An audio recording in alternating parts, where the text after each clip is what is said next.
Hey guys, welcome back to Dungeons & Dragons Homebrew Builds, the series where I'll be constructing classes, weapons, races, and more, based on characters and items from your favorite anime, comics, TV shows, and video games. Today we're going to be releasing the fourth set of subclasses from the Soul Reaper Homebrew build class, following the release of the third set inspired by the A Brief Glimpse BBS banner with True Shikai Ichigo Kurosaki, Rukia Kuchiki, and Renji Abarai. Go check out that video and the previous two videos for the Thirst banner and the Eyes Wide Open banner with the base class information. That'll include the base class as well as subclasses for Byakuya Kuchiki, Kenpachi Zaraki, and of course True Shikai Ichigo Kurosaki. Link in the description down below. For those of you who have already watched that episode, you probably realize that a lot of this script is recycled. Yeah, I own that shit. Anyway, today we're going to be constructing subclasses for the Soul Reaper class inspired by the 1000-Year Blood War The Future banner of Bleach Brave Souls with subclass features for True Bankai Ichigo Kurosaki, Kisuke Urahara, Yoroichi Shihoen, as well as a subclass for a new Sternritter class inspired by the Yuha unit on that same banner. So the way I'll do this is run through the Soul Reaper The Future class, namely its subclass features, and then I'll close by doing the same for the Sternritter The Future class. The Sternritter has some name changes, but the content itself is more or less the same, so this won't be another hour-long extravaganza like the first Bleach homebrew. Okay, first we got the soul trait for each archetype of the Soul Reaper class.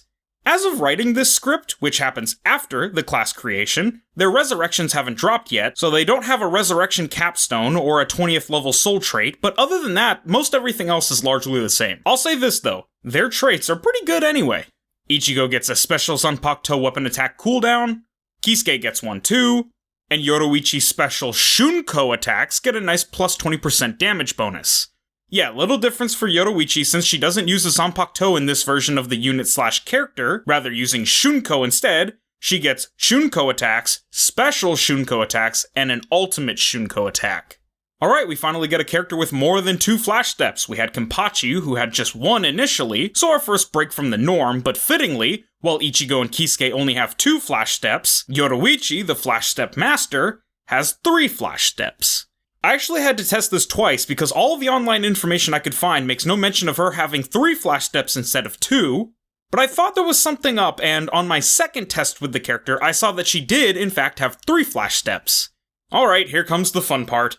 Blood Warfare archetypes. For Ichigo, we have this. Nearing the end of their life or death encounter, Yuha is momentarily stopped by an arrow shot by Uryu, giving Ichigo the chance to strike Yuha with Tensa Zangetsu. As the surface of the sword cracks, Ichigo hammers home a single strike with the Zangetsu that appears from within. Yeah, alright, people have beef with the whole Still Silver thing, but I liked the ending of Bleach as it was before the novels, spin-offs, and new arcs. And if we get a new, better ending in the anime, I'll like them both. Anyway, can't be True Bankai Ichigo without, well, a True Bankai. At 7th level, you finally unlock the true power of your soul and your Zanpakuto. Combining the small and large blades of your True Shikai, your Zanpakuto's True Bankai takes the form of a large greatsword. Pure white all around the blade and guard, while black on the core and hilt. This feature grants you 3 special Zanpakuto weapon attack options you can use while wielding your Zanpakuto. Special Zanpakuto weapon attack 1. You can dash forward 30 feet and slash outward, coated in a massive cloak of Reiatsu as an attack action. Creatures within range take 3d6 slashing damage or half as much on a successful save. This skill has a 1-round cooldown. Special Zanpakuto weapon attack 2. You can unleash the full power of your Shinigami and Hollow powers to don the Horn of Salvation. In doing so, your Reiatsu explodes outward all around you 25 feet out. And all hostile creatures within range take 46 force damage or half as much on a successful dexterity saving throw. The transformation lasts for a round and grants you a 33% bonus to your damage rolls, armor class, and natural die rolls for an increased chance to critically hit. This transformation's Reiatsu seeps into the souls of friendly creatures nearby, granting them the same statistical bonuses for as long as you are in your Horn of Salvation form. Transforming into and out of the Horn of Salvation form resets the cooldown of all special Zanpakuto weapon attacks, except for the one used to activate the transformation. This skill has a 6-round cooldown. Special Zanpakuto weapon attack 3. You can unleash a massive storm of Reiatsu around you. Creatures within 200 feet of you take 3d6 force damage, or half as much on a successful dexterity saving throw. This skill has a 4-round cooldown. At 9th level, your Zanpakuto's damage die is increased to a D8. At 13th level, your Zanpakuto's damage die is increased to a D10. Cool ass True Shikai Fusion Sword? Check. Horn of Salvation actually playable? Check, thanks K-Lab. Massive spiritual pressure explosions and storms and shit? Check. Sounds like we got it all. Next for Kisuke, our third special war power of the builds following Ichigo and Kenpachi. With his seemingly endless number of tactics and abilities, Kisuke can be counted among the most resourceful and multi-skilled of combatants. Leaving nothing to chance, he enters the fight with the Quincy's armed with everything he can think of that may be of some use. And what is our man of means without his precious princess, Benihime?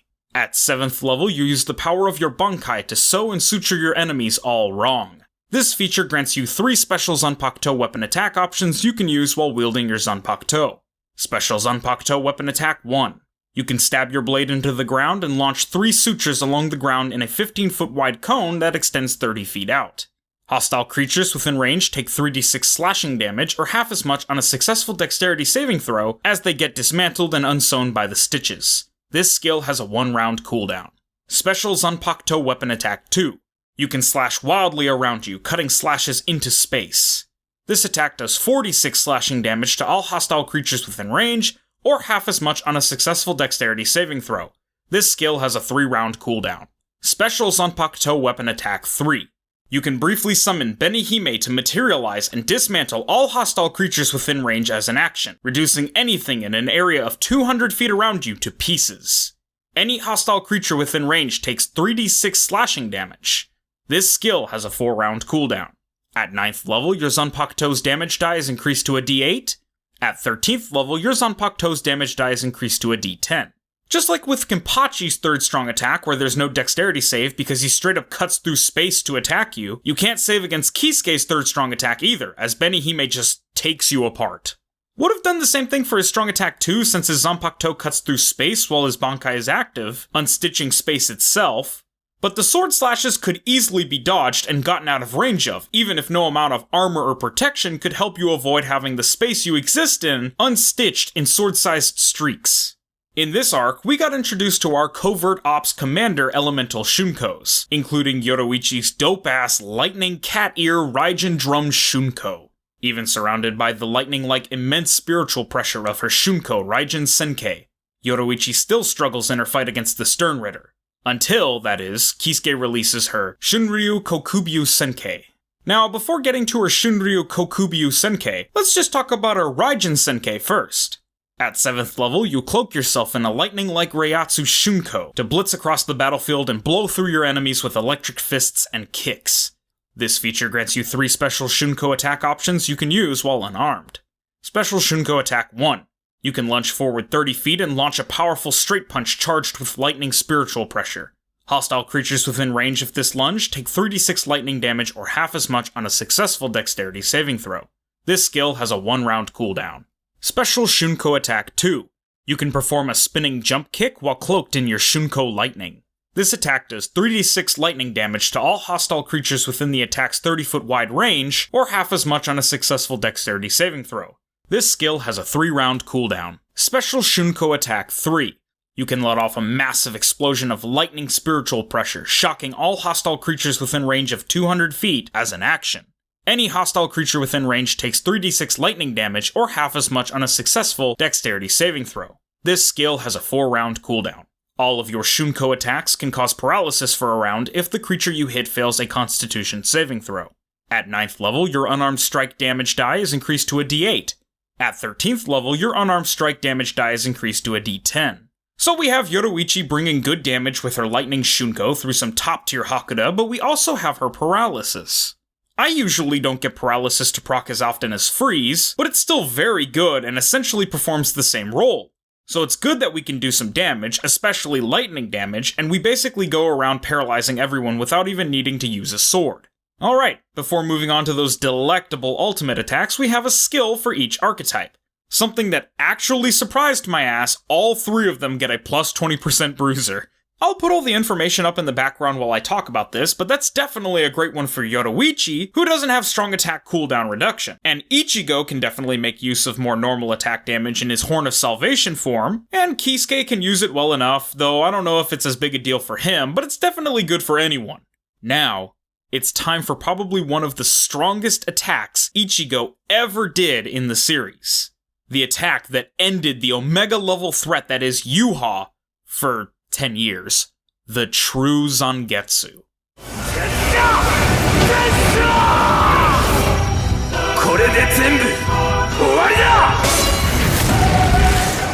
At 14th level, you fire a Getsuga Tensho diagonally upward with your true Bankai, only for the outer shell of white to fall away, where you strike with true Zangetsu, inflicting immense damage to anything you hit. Your Getsuga Tensho True Zangetsu Slash hits all creatures within 400 feet, dealing 4d10 force damage and 5d10 slashing damage to all creatures within range, or half as much on a successful dexterity saving throw. Each different damage type can be rolled against. Creatures hit by the slashing damage must roll a Constitution saving throw. If they fail, they are bifurcated and killed outright. This can be used 3 times per long rest. So to match its power and significance in the series, the attack is incredibly powerful, dealing nearly 100 max damage, as opposed to every other character's roughly 50 max damage, and it has an insta-kill effect. I even considered adding a portion to the effect outlining how once this attack kills you, you're done. For good. I thought about it since even Yuha couldn't bring himself back from the attack, but he kinda does, it just takes 10 years instead of being instant. Guess that's more of a testament to Yuha's power, but still. Anyway, don't sleep on Kisuke, his archetype may not have all that damage, but being the first unit to have the protected status, he's definitely a great asset to any party. With Bankai, Kannon Hiraki, Benihime Aratame. Shikatanai desu ne. At 14th level, upon activation, your Bankai inflicts immense damage and automatically revives subsequently fallen team members once. When you activate this ultimate Zanpakuto weapon attack, you deal 5d10 damage to any hostile creature within 400 feet of you, or half as much on a successful dexterity saving throw, as you use the power of Benihime Manifest to unsuture the very space in which your enemies exist with your blade. When you use this attack, you and all friendly creatures within range become protected. While protected, the next time a creature is reduced to 0 hit points or killed, they are revived with the benefits of a long rest as Benihime reconfigures them and rebuilds them to their best, and the protected status ends. This can only be used 3 times per long rest. So protected doesn't stack, but lasts until you take a long rest. So if you bust out Benihime Aratame right out of the gate after your long rests, you're basically giving yourself and your entire party a 1-up mushroom, so hell yeah! Finally.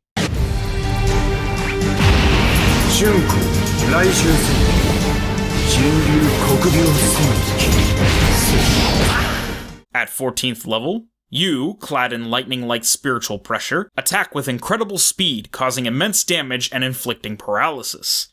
You, cloaked in a cat-like lightning Shunko, slash through all creatures within range of 400 feet of you with electric claws. All hostile creatures within range take 5d10 lightning damage or half as much on a successful dexterity saving throw. For the next 30 seconds, you retain your transformation. You gain the following benefits while transformed. Your normal Shunko attack is now a pouncing claw attack that deals an additional damage die of damage. Your first special Shunko attack becomes a leaping pounce attack and gains an additional die of damage. Your second special Shunko attack is now you leaping past targets while letting off a burst of lightning and gains an additional damage die. Your third special Shunko attack becomes a storm of claw-shaped lightning bolts exploding outward from you and gains an additional damage die. When Shunko Raiju Senkei Shunryu Kokubyu Senkei is used, you are covered in a massive aura of lightning for 2 rounds that shocks all creatures within 30 feet of you for 2d6 lightning damage, all creatures within range are paralyzed, and all special Shunko attack cooldowns are reduced to 0. This can only be used 3 times per long rest. So we finally get the hottest form of one of the hottest female characters in anime, and it's not all just looks because we get new normal attacks, new strong attacks, a strong attack reset, and a lightning vortex, lots of paralysis, and even more damage. Alright, to finish our The Future class, let's talk skills.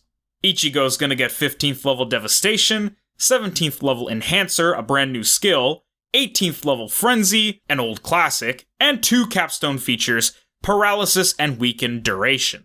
Ichigo's Devastation is going to boost his True Zangetsu Getsuga Tensho slash attack by plus 40%. Enhancer boosts our Horn of Salvation time by 2 rounds, so hell yes. More Horn of Salvation is always a win. Frenzy makes our strong attacks hit twice as hard, which is especially nice when you consider the fact that Horn of Salvation resets your strong attack cooldown, so with both of those you can strong attack 1 and 3 for double damage, Horn of Salvation for double damage, 1 and 3 for double damage again, and then 1 and 3 for double damage a third time after Horn of Salvation ends. Finally, immunity to paralysis is nice, but being immune to attempts made to reduce that massive damage is probably just as nice. For Kisuke, we're going to be rocking a 40% devastation at 15th level to deal as much damage with Benihime Aratame as we heal, Frenzy to double the stitches, slashes, and Beni sutures of our strong attacks at 17th level, Long Reach at 18th level to catch 20% more foes with our normal attacks, and Poison Duration, which grants us immunity to the poison condition, something befitting the man that gave Askin the fight of his life. To bring our Soul Reaper the Future class to an end, Yoruichi gets Debilitator at 15th level to paralyze for longer, which means more crits and less threat of being attacked, Devastation at 17th level to join her friends in the big 40% bonus ultimate attack land, making her initial ultimate attack hit like a fucking truck, followed by the Vortex and her transformation, which in of itself is cause for an onslaught of strong attacks, Frenzy at 18th level, which is just as good for Yoruichi as it is for Ichigo for all the same reasons, and Long Reach at Capstone, which will be more helpful for her after transforming, so that, when you're jumping around like a maniac with those pouncing normal attacks, they go even further.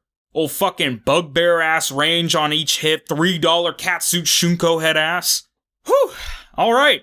Speaking of roasting Soul Reapers, let's get to our Sternritter class. So to knock out the minor changes that don't actually change anything in effect, Reaper Gi becomes Sternritter Uniform, Zanjutsu becomes Spirit Weapon Training, Kido becomes Reishi Manipulation, Soul Path becomes Quincy Path, Zanjutsu Expert becomes, of course, Spirit Weapon Expert, Ho-Ho becomes Shadow, Kido Expert becomes, of course, Reishi Manipulation Expert, Eisho Haki becomes Kirchen Lead, Flash Step becomes Hiren Kyaku, Shikai Bankai becomes Seiren, Niju Eisho becomes Gottlieb Zauber, Reaper of Souls becomes God's Chosen, Hakuda becomes Kampfkunst, the ultimate Zanpakuto weapon attack feature becomes the ultimate Quincy attack feature, and Niju Eisho Haki becomes Gottes Heilig Magi. Also, sorry if I butchered any of that German. Anyway, no effect change, all just language and name changes. As for the minor changes, Yuha gets 2 Hiren Kyakus per bonus action, and his soul trait reduces all damage he takes by 16%. Getting to the nitty-gritty, I'm actually going to go ahead and cover all of Yuha's subclass skills first, and then close off with the Seiren feature and the ultimate Quincy attack feature, as well as a couple of special additional features, but first, the subclass itself.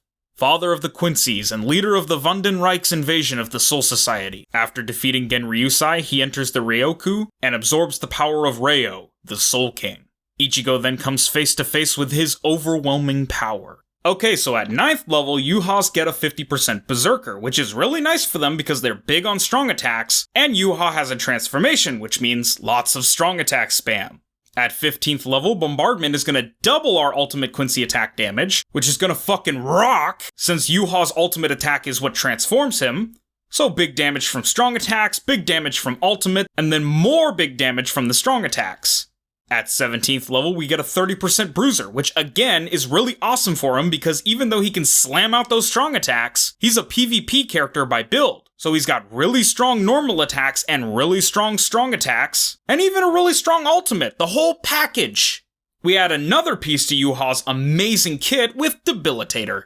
I'll mention it when talking about his attacks and ultimate, but not only does he inflict paralysis, but his ultimate and transformed strong attacks inflict weaken. So having all of those last longer on top of massive damage is pretty damn nuts. Finally, what just might be the best for last, which is impressive considering the act it's following, the Start Barrier skill, which grants you a Blutvein Anhaben shield that reduces the damage you take to 0 for the next 10 times you take damage. So, you're basically untouchable, hit like a truck no matter how you hit, and inflict a ton of status ailments. Anybody fighting you is going to feel like Ichibe's ass. And we're not even done yet, because we're going to finish with Hymn of the Quincy King, Ashwaulan, the Almighty, and Shrift, the Almighty. For Hymn of the Quincy King, our Seirin feature, at 7th level, the Sealed Quincy King gains his pulse after 900 years, his mind after 90 years, his strength after 9 years, and the world after 9 days. This feature grants you 3 special Quincy attack options you can use. Special Quincy Attack 1. You can send forth a massive, jagged wave of reishi to pierce through your foes. Hostile creatures within range of a 10-foot wide, 30-foot long line in front of you must make a dexterity saving throw. They take 3d6 piercing damage, or half as much on a successful save. This skill has a 1-round cooldown. Special Quincy Attack 2. You can summon your Sankt Bogen and unleash a rain of Heilig Pfeil on hostile creatures in a 10-foot wide, 30-foot line in front of you. The arrows deal 1d6 piercing damage to any hostile creature within 30 feet of you, and deal an additional die of damage for every 10 feet they are closer to you, or half as much on a successful dexterity saving throw. This skill has a 5-round cooldown. Special Quincy Attack 3. You can activate the Saint Ward, Sankt Svinger, causing several towering columns of reishi, shaped like the Quincy Cross, to erupt upward in a circular formation around you. Any hostile creature who is within the 150-foot confines of this area will be immediately rent asunder where they stand by the light of God. Any hostile creature within range takes 46 radiant damage, or half as much on a successful dexterity saving throw. This skill has a 4-round cooldown. When you hit a creature with your normal or special Quincy attacks, they must make a Constitution saving throw. If they fail, they are paralyzed for a round. At 9th level, your Quincy attack damage die is increased to a d8. At 13th level, your Quincy attack damage die is increased to a d10. So, super cool of Caleb to make the unit so that he uses each of his Quincy powers, like his Sankt Bogen and Sankt Svinger, and because of that, we get those same dope-ass abilities for our character in D&D, but for as good as the unit is, I added some extra stuff as well, like the Ashwaulan. At 7th level, you can engulf a friendly creature or creatures you are aware of in a massive column of light that absorbs energy from those creatures judged to be unnecessary and sends it to those who need it in a redistribution of power. Those taken from will perish, while those on the receiving end are revitalized with greater strength than they possessed before. Work with your DM to find an Ashwaulan special ability that is added as an effect. So it's quite literally the Ashwaulan Light. You can give a friend a feature, a shrift, and if you want to go with the same scheme as the Stern Ritter in Bleach, like the B is the balance, the C is the compulsory, yada yada yada, you can, but you have full license to also make up your own, like the B is the backing it up, the C is the crab, the D is the drake, whatever. But that isn't all, because we also get an ultimate Quincy attack in the form of The Almighty.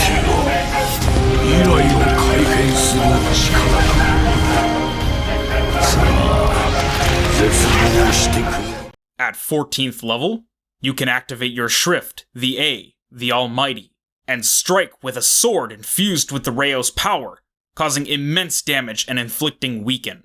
You slash out with the Soul King's power, enveloping all creatures within 400 feet in darkness. Hostile creatures within range take 5d10 necrotic damage, or half as much on a successful dexterity saving throw. They must also make a Constitution saving throw. If they fail, all damage they deal for 1 round is reduced to 1, as they have been afflicted with the weakened status ailment. For the next 30 seconds, you retain your transformation. You gain the following benefits while transformed. All of your Quincy attacks now inflict the weakened status ailment in place of the paralyzed status ailment. Your normal Quincy attacks, your sending waves of Rayo's darkness to consume your foes, now deal necrotic damage and deal an additional damage die of damage. Your first Quincy attack, your sending out 1 massive tidal wave of Rayo's darkness to destroy all in its wake, now deals necrotic damage and deals an additional damage die of damage. Your second Quincy attack, you're sending dozens of crashing waves of Rayo's darkness to drown your foes, now deals necrotic damage and deals an additional damage die of damage for each stage. Your third Quincy attack, you're unleashing an explosion of dark Rayo and Mimihagi energy all around you, now deals necrotic damage and deals an additional damage die of damage. When the Almighty is used, all hostile creatures within range are weakened, and all special Quincy attack cooldowns are reduced to 0. This can only be used 3 times per long rest. So basically all the same stuff as before, except stronger attacks, all weakened condition, and all attacks coming from the darkness of the Mimihagi and the Reiho instead of Yuha's Quincy powers. Fun fact I just noticed, Yuha has paralysis on all of his attacks, and weaken on all of his almighty form attacks, and surprise surprise, true Bankai Ichigo is immune to both paralysis and weaken. Huh, ain't that something? Anyway, to close off this great big Soul Reaper Stern Ritter class combo, we have a legit, series-accurate Almighty in the feature Shrift the Almighty. At 14th level, as the King of the Quincies, the son of the Soul King, and the owner of the Shrift A, you have the power to view all possible futures and decide which one shall come to pass. You can peer through possible futures and magically pull one of them into events around you, ensuring a particular outcome. When you or a creature you see makes an attack roll, an ability check, or a saving throw, you can use your reaction to ignore the die roll and decide whether the roll succeeds or fails, your choice. Any spell or ability you see using the Almighty cannot affect or harm you. This ability cannot be stopped in any way save for still silver formed with the hearts of those you target with Ashwaulan, causing you to lose all of your powers for a single round. So, lot to unpack there. First off, special thanks to Critical Role, this feature is actually based on their Chronergy Wizard subclass feature, Convergent Future. I actually made a Chronergy Wizard for a game just recently, and that's where I got the idea. I read the feature and was like, oh shit, this is literally the Almighty but balanced. So I, unbalanced it. It's also the reason I added the Ashwaulan feature so that this ability actually has a real veritable weakness. But man, with all those skills and features, any Yuha Stern Ritter's gonna be a fucking threat, regardless of weaknesses. Even those Soul Reapers with Ichigo's insane damage, Kisuke's Protect Revive, and Yoruichi's speed and power are gonna be damn fun to play. Well, the future has come and gone. Remember, this is gonna be the last of my Bleach coverage until the second part of the new anime drops, reigniting my hype for Bleach. Until then, we'll be doing a voting system, where I'll be dropping polls on the community posts and scouring the comments of this video and the A Brief Glimpse Homebrew video. But as it stands, the options for the poll are a King of Strangler class for Imai Cosmo from Kengan, a Saber class inspired from Fate Grand Order with subclasses currently featuring the 4 5-star Saber units I own, Altria Pendragon, Altera, Ryo Gishiki, and Senji Muramasa, a Cyborg class for the Winds of Destruction and Raiden from Metal Gear Rising Revengeance, another game I haven't played but do own and can play if you guys really want to see it, or a Jack the Ripper class from Record of Ragnarok. Now, just because I did not list a character doesn't mean I won't choose it over all of these options. If community requests and support for a Raiden is high enough, I'll do that one, so be sure to comment if you want a character that isn't one of the above 4 options. Be sure to like the video. What did you guys think of the classes and subclasses? Too overpowered? Not strong enough? Good enough? Let me know. Also, let me know what you guys want to see next. Subscribe and hit that notification bell to stay tuned and in touch with your humanity. I've been the COVID hand of YouTube, and this has been Dungeons & Dragons Homebrew Builds. Thanks for watching. Peace.